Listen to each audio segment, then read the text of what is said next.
lagi yang terhormat Bapak Agus Suyatno, Bapak Ibu, karyawan staf yang lainnya.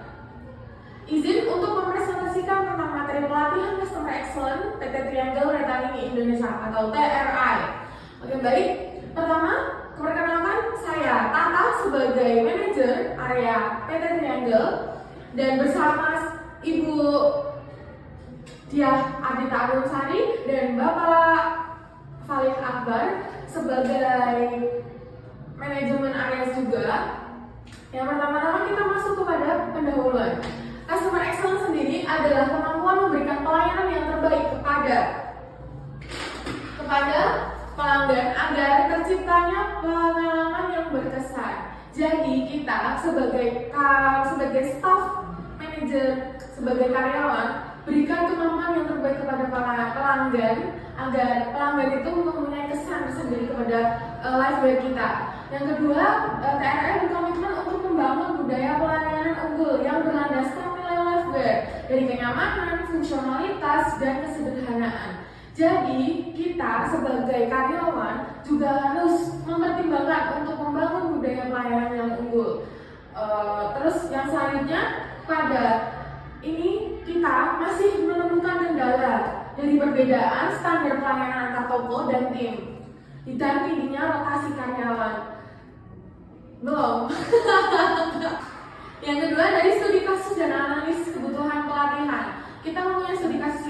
Yang pertama, kasus kita menghadapi ketidakkonsistenan pelayan antara cabang serta kurangnya pemahaman staf terhadap filosofi lifewear. Karyawan kita kebanyakan belum memahami antara pelayanan dan kurangnya pemahaman staf, pemahaman filosofi lifewear. Jadi kita menganalisis. Yang pertama adalah analisisnya ada kemampuan komunikasi dan empati staf. Kita harus menekankan kepada staf karyawan kita untuk menekankan komunikasi dan empati kepada karyawan yang sesama karyawan yang lain agar kita akan tetap jaya. Yang ketiga adalah kecepatan pelayanan di jam sibuk. Ini udah belum sih? Belum, balik nih. Hapus. Ada memahami nilai merek TRI. Jadi kita sebagai karyawan, teman-teman, harus memahami merek kita sendiri. Yang ketiga, kecepatan pelayanan di jam sibuk. Kita harus cakep dalam bekerja. Karena apa? Kalau kita nggak menerapkan seperti itu, kita nanti akan menyusahkan karyawan yang lainnya. Oke? Paham kalian? Paham. Oke, yang terakhir ada konsisten penerapan SOP di seluruh cabang. Kita harus konsisten untuk menjalani SOP yang telah diberikan oleh perusahaan, dan kita harus memberikan contoh yang terbaik kepada karyawan staf yang paling bawah di antara kita. Oke? Ya, contohnya sebagai role play. Kita menyambutkan pelanggan agar pola interaksi lebih seragam di semua toko. Jadi kita harus melakukan role play untuk untuk biar yang lainnya bisa mengerti gimana caranya kita memberikan yang terbaik gitu. Oke, next. Selanjutnya akan dijelaskan oleh Ibu Ardita Arunsari. Monggo Ibu. Terima kasih Bu Tata. Selanjutnya saya Diah Ardita Arunsari akan melanjutkan pembacaan materi selanjutnya, yaitu perancangan dan pengembangan modul pelatihan. Di sini ada aktivitas, yaitu ada 4 topik, yaitu tim HRD TRI merancang modul dengan 4 topik. Yang pertama, filosofi lifewear dan nilai pelayanan pelanggan. Yang kedua, teknik komunikasi dan empati. Yang ketiga, manajemen waktu dan pelayanan di jam sibuk. Yang terakhir ada etika kerja dan kerja sama tim. Nah, dari 4 topik tersebut tujuannya yaitu menjadi pedoman pelatihan yang seragam di seluruh cabang TRI. Contohnya ada modul, yaitu pelayanan efektif di jam sibuk, berisi strategi pembagian tugas staf dan komunikasi antar tim. Next, selanjutnya yaitu ada simulasi dan pelaksanaan pelatihan. Metode yang digunakan ada 3. Yang pertama yaitu role play, interaksi pelanggan, dan yang kedua ada simulasi pelayanan saat jam sibuk. Yang terakhir, diskusi kasus nyata dari pengalaman staf. Nah, tujuannya dari ketiga mode tersebut adalah agar karyawan memahami penerapan teori pelayanan ke situasi kerja yang nyata.